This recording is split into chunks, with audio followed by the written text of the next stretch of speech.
Well, guys, stocks are not looking so great this Friday. Cheers to that, man. We have a lot of red out there, a lot of red, especially in these AI stocks, the memory stocks. So we have a lot to cover in this video, from obviously the indices, the charts, what I'm looking to do, and we'll break down the jobs data we got this morning, which is very important, guys. So let's dive into it. Hit the like button, make sure to subscribe, check out my Patreon if you guys want to keep up with my portfolio updates, which I actually just posted one this morning. All my trades I post on Patreon, and you get access to my private Discord. That's linked down below, of course, pinned in the comments, or go to stocks-surfest.com/Patreon. And now, cheers, guys. Take a sip of your coffee. You're going to need it for this video, and let's dive into it. So we're down about 1% on the S&P this morning. The Dow's down, what, 0.25%? Really not too bad for the Dow. It actually hit all-time highs, I think, this morning. Yeah, we hit 51,660 on the Dow this morning, all-time high, but the Qs are down over 2%. So the NASDAQ is getting nailed, and the Russell's not looking too good either, man. Down 1.5%, trading at about 28.90 as of this video, as the VIX is up over 5%. So VIX is creeping up. Every index is down. Bitcoin's down. Gold's down. Silver's down. Oil's even down at this point, guys. You name it. Everything is down on this Friday, which honestly is not that bad of a sign, right? We've been seeing this market up and to the right, going ballistic, and at this point, seeing a nice pullback is healthy. I mean, look at the S&P here, guys. Looking at SPY, it's clearly starting to pull down to the 180 moving average on the 4-hour chart. And even though we're down on the day, we're still obviously, in an uptrend. The bulls are dominating this market. Nobody's denying that, right? And we're only down 1.5% from all-time highs on the S&P 500, and the Qs are down a little bit more, but still, man, down from 748 to 725. We're down, what, 2.5%? 3% from all-time highs. This is nothing, and the Qs, just like the S&P, are pulling down to the 180 moving average here on the 4-hour chart. This is a healthy pullback, especially heading into the SpaceX IPO, which I think is going to bring a ton of hype into, obviously the space sector, but overall the entire stock market. I think a lot of people are going to be buying up that IPO, buying up a bunch of stocks around that time period, and this is a nice healthy pullback heading into that historical event that we're about to see. The most highly valued IPO in history, right? I'm excited about it. Are you guys buying it? Let me know in the comments if you're buying it. Personally, I'm probably not going to buy the SpaceX IPO unless we see a massive pullback, which I don't think is going to happen once it actually IPOs. Maybe a couple months down the line or weeks down the line, it sees a pullback. Maybe then I get in. But personally, guys, look, IPOs, especially ones like SpaceX that are extremely hyped up, they're going to be tricky to trade, but I do think it will bring a ton of bullish sentiment to the entire stock market, but that doesn't mean I'm necessarily going to buy it on the IPO day, but maybe down the line I'll be, buying into it. But look, stocks are selling off. I think it's a good setup, right? Bitcoin's down 5%, silver's down 6%, gold's down. Everything is down right now, and that is healthy. We're shaking out some weak hands, maybe not so much in Bitcoin. Bitcoin's been shaking out weak hands, and now we're actually about to take out the lows, in my opinion, from the early days of February. About 4 months ago, we hit 60,000. Now we're at 60,800. Call me crazy, guys, but I think we're about to take out that low right now. So at this point, there are a lot of stocks that are still uptrending, but they're finally seeing nice pullbacks, and we could enter here, or I can enter. You guys got to do your own research, but I think these are nice entry points within the momentum or within the overall breakout. Micron being number one, ticker MU. This one could see more downside though. Keep that in mind, but Micron is trading down, 5-6%, trading at 930 right now, and clearly we took out the 50 moving average at about 970, 980. That was support for quite some time, so maybe we creep down towards 750, 800 on the lower side. I don't think it's actually going to 750 or 800. Maybe it does. That would be great in my opinion.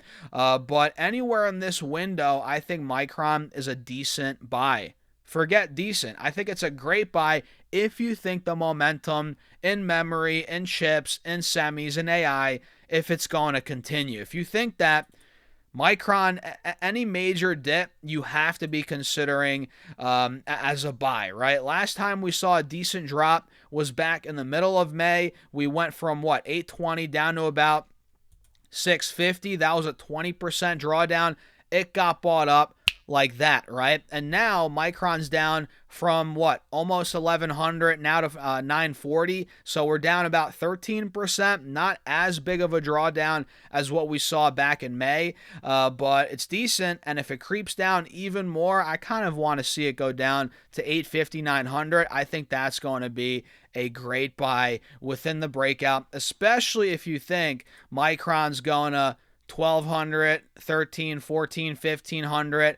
I forget what firm had that $1,600 price target. Was it UBS? I forget now. But especially if you think it's going to 15, 1,600, Micron is a buy all day on this dip. And earnings are coming up, guys. They're creeping up here in less than 3 weeks on the 24th of June. In the aftermarket, we're getting Micron's earnings, so I'm getting excited, man. So MU is one that I'm definitely eyeing up here. NASA, this ETF, the TEMA Space Innovators ETF, ticker NASA, NASA. They have a 6 to 10% allocation to SpaceX here pre-IPO.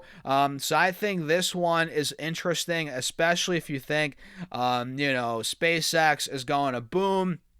If you think all these space stocks are going to see a crazy run before the IPO, after the IPO, I think NASA and ASA is a great way to actually play that. The stock, or in this case, the ETF, is down from $46 to about $33. It's down 26% in the past 2 weeks-ish. So I think that is a great, buy, or not a great dip. For me, I'm looking at it as a buy. You guys have to do your own research. But if you're looking to play the momentum, space sector, SpaceX IPO, this ETF, there are other ones I like too, but this one at this 26 to 30% drawdown, I think it's a decent opportunity here, guys. It's got other, obviously, stocks in it. It's an ETF. And a lot of these space stocks have cooled off a little bit. And I think, they're gearing up for another move. So for me, NASA, I'm eyeing up. And other space stocks, I'm looking at RDW, Redwire. I was actually about to buy some 2 days ago when I got down to 18 for a trade. And then I looked at it again yesterday and I was like, oh, I missed it, man. It was at $22. Now we're back to 19. So we're down 10% on the day here on Redwire, ticker RDW. So anywhere in the high teens, mid-high teens on Redwire, I think is a very interesting ad for me, right? So I'm looking at it here. ASTS is another one in the space sector, whatever you want to call it. ASTS is back under $100 a share right now. We're trading down 8.5%, and we're back towards that 180 moving average on the 4-hour time frame here, guys. I think this could end up being a very nice add as well within the weakness. So you don't necessarily have to go out and buy an ETF, although it is a more broad way, obviously, to play a sector. You could go out and buy some of these individual stocks that could also benefit from SpaceX's IPO and all the money, momentum that's going to come into the sector. So I think ASTS, I like it.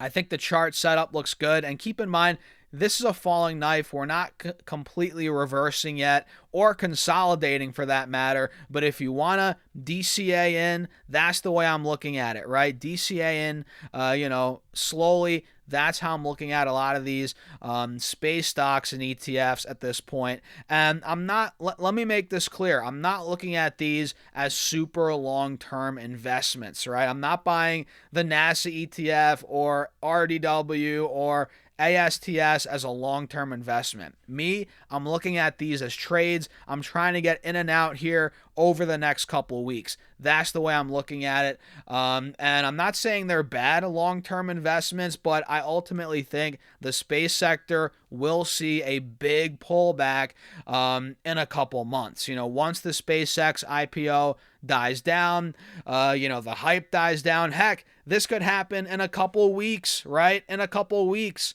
But I think we will get a big drawdown overall. So keep in mind, you have to kind of be nimble, in my opinion, when you're trading these. You have to be able to get in, get out, make quick decisions because it's a very quick moving, fast moving sector, and you don't want to get caught holding your bags. And look, space, there's definitely a future there, but a lot of these companies traditionally are overvalued. So keep that in mind. For me, again, I'm looking to get in and out, make a quick trade, make some money that way around the IPO, and then we'll reevaluate in a little bit. That's the way I'm looking at it. So a couple stocks, man, those are a couple stocks I'm watching on this Friday. Obviously, ones that we've talked about a lot throughout the week. Lam Research is one that I'm looking to add more to potentially. It's pulling back a little bit, 4 or 5% today. Chart still looks great. Robinhood also is looking great still chart-wise. I mean, it's down 4% on the day, but we're still maintaining $80, $82, which is a critical support for the bulls here, guys. And let me see what other stocks are getting hit. Man, Circle Internet is back to $80 a share. So this stock is free falling. If this gets, honestly, man, if this gets anywhere near $60 to $70 again, I might have to buy some Circle Internet Group, as this thing has been repeatedly going to like $130, $40 on each of these pumps that we've seen recently. And I know the crypto market looks a bit rough, but I think Circle Internet Group, the risk reward gets a lot better when it's down, in the 60 to 80 range, which we're getting near that point. So let me show you this U.S. payrolls data, the jobs data here. By the way, guys, smash that like button if you haven't done so already. Make sure to subscribe. I think 50% of you on YouTube at least watch the content, but you're not subscribing. So make sure to subscribe. Hit that follow button if you're watching on Facebook. I appreciate you guys, as we're trying to get to 100,000 subs on YouTube and 100,000 followers on Facebook. Cheers to all you guys watching, as always. So look at this data here. U.S. payrolls rose by 172,000 in May, much more than expected, and unemployment stayed at 4.3%. And here we go again.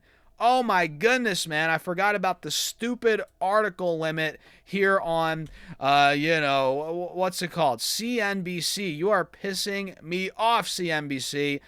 Come on, man. At this point, why do I have to make an account and sign up for everything? It's kind of ridiculous these days, man. So let me actually go back over here to Chrome. We did this yesterday. I'm going to make an account, guys. I should have an account at this point. I don't know why I don't have an account at this point. But anyway, let's take a look here. Again, U.S. payrolls rose, unemployment stayed the same. Hopefully they don't hit me with the article limit here on Google Chrome. So non-farm payrolls jumped a seasonally adjusted 172,000 for the period, down slightly from the upwardly revised 179K in April, and far above the estimate for 80,000. I mean, guys, we came in double the estimate, and the unemployment rate stayed steady at 4.3%.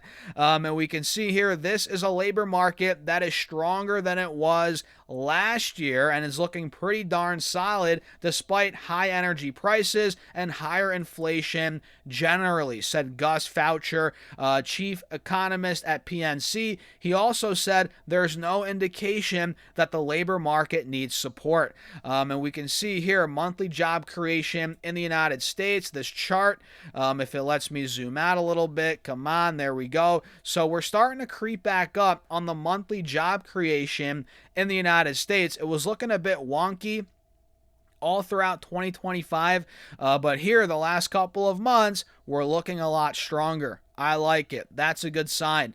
We can see leisure and hospitality led all the sectors with 70,000 jobs.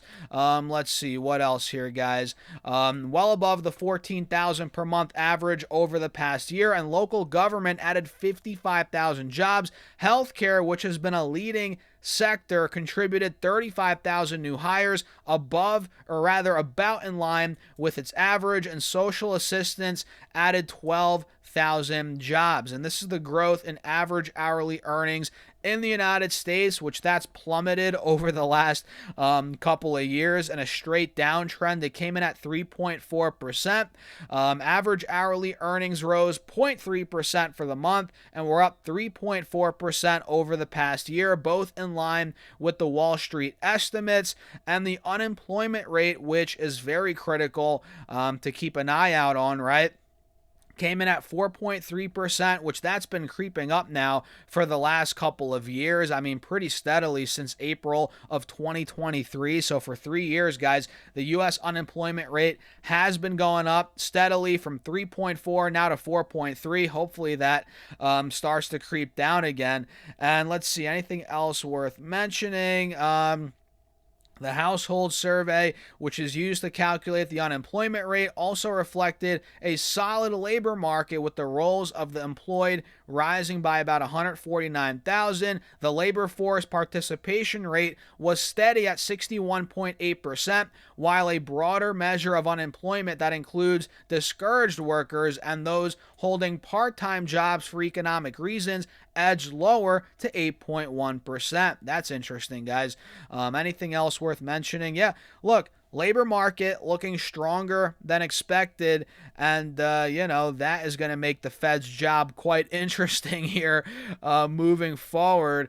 We can see one more point worth mentioning. More solid jobs data leaves the Fed where it's been for a while, right? Watching and waiting, focused on the inflation side of its mandate, and rate cuts still aren't on the near-term horizon, obviously, which we've covered time and time again, but the absence of inflationary threats in today's report should quiet some of the chatter about a potential hike. Could you imagine, guys, a rate hike? That would be, some people want that, considering, everything going on with oil prices, inflation. But personally, man, I don't want that. I think the market would freak the F out if we got a rate hike. I think we should just stay steady for quite some time here. I'm cool with that, and I think that's what the Fed is doing. That's what they will do. The writing's on the wall, right? So that's pretty much it, guys. Stocks are rocky on this Friday. We're actually getting worse as the video's progressing here. Now the Qs are down 2.4%, completely off a cliff here in the short term. But the more you pull back the layers, the more you realize, oh, okay, this is a healthy pullback, and honestly, a buying opportunity in my opinion. Not on every stock, but especially if you're buying ETFs, Qs, nice buy. The S&P, right? If you're dollar cost averaging, now's a great time to buy. And a bunch of other stocks, right? In the AI, semi, memory space, I like them here. So, what do you guys think? Let me know in the comments, and don't forget to join my Patreon if you want to keep up with my portfolio updates, my trades, investments, and I actually just posted a portfolio update earlier this morning. Go check it out, and there's also a private Discord where we're talking stocks every single day, guys. Link down below, pinned in the comments, or go to stocksurfest.com/Patreon. And with that being said, cheers. I'll see you all in the next video.